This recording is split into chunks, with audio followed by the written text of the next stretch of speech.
This week in the field, setting your exposure when you're taking a panorama.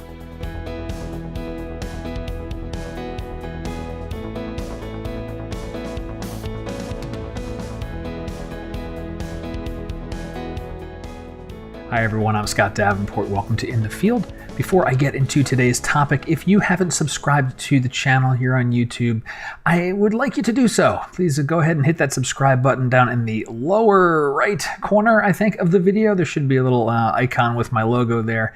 Hit that, sign up, that way you don't ever miss a video, and it lets me know that you're getting value out of these. And speaking of value, I'm hoping to give you some of that today for shooting panoramas.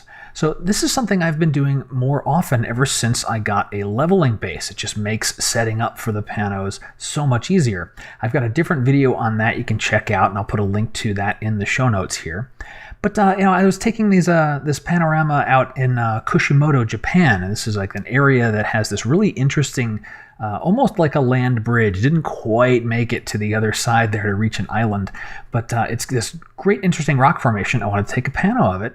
And the question comes up, well, how do you expose when you've got a variety of light and shadow, right? If you're panning almost, say, 120, 130, 180 degrees, and on, let's say, the left edge of your photo, well, let's do it from your perspective, the left edge of your photo is, say, dark, and then as you move to the right, it becomes brighter. Well, I thought about that, and I've been playing with that as I've been taking more and more panos. And so let me just show you some of the footage here that I did in this technique to help me decide what to set my camera at. And well, here we go. Let's take a look. One more morning visit to the rocks at Kushimoto. I'm set up for pano, and so I'm mounted vertically and just doing f/16, and I'm kind of doing a sweep across the scene to get a feel for what the camera meters across the entire scene. Now, a moment or two ago, it metered at about a 4-second exposure. So I'll switch over to manual and dial in 4 seconds and leave it at f/16, and then do that same sweep all the way across. I've got a consistent exposure for each one of the panels that I'll take. Then it's just a matter of waiting and hoping to get some color in the sky. The forecast is for rain, although right now we have there's no rain, and there's a glimmer of hope at the horizon that we might get the sun to peek up over those hills there and light up what is a pretty interesting set of clouds that are looming over the ocean today. Here's an example of what I mean about like sweeping across the scene. So right now you can see this is 2.5 seconds here. And if I go left to right, that's giving me 3 seconds. This is giving me 2 seconds. 2.5, 2 as we get out to the brighter sections of the scene. So 2 is my brightest point. 2.5 is pretty consistent, and then 3.5 seconds, the darkest area, is when it gets closer to land.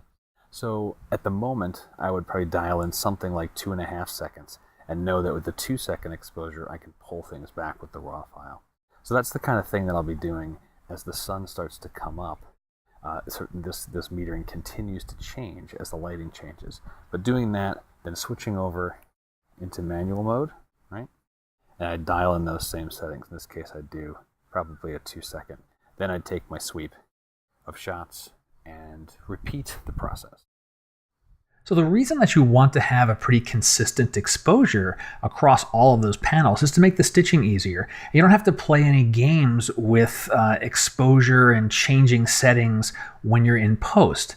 Now, Lightroom's got an interesting feature for matching exposures, but what can happen is if you have exposed one shot, you're shooting, say, aperture priority, and you just let the camera meter, you might get a 10-second exposure in one place, and then a 2-second exposure in the other place, and you start to normalize all those out.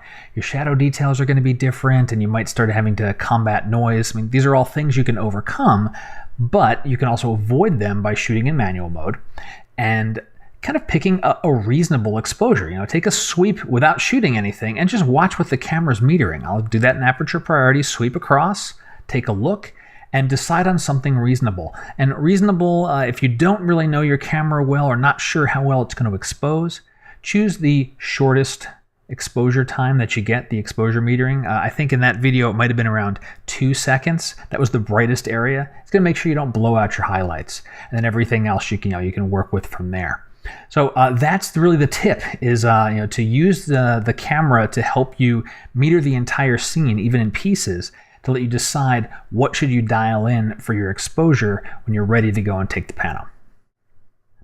I suppose I should show you the finished product as well. I actually did finish stitching together one of these and did my post-processing work. I think it came out really nice. It's probably very large to try and fit in the video here, but I'll try to squeeze it up here on the screen. And the detail on the clouds, which I was really after, that came out through very well. And there's several other shots from this outing that I'm eager to do some post-processing on as well. I'd like to do some black and white work with these two.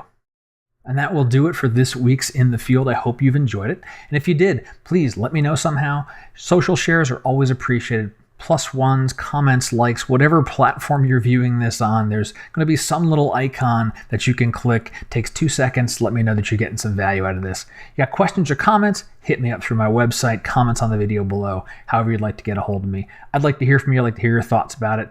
You got any tips, tricks, or techniques that you use when you're doing panos? Hey, we can all learn, and that's the whole point. We all get to learn photography together. Well, until next time, my name's Scott Davenport, and happy shooting.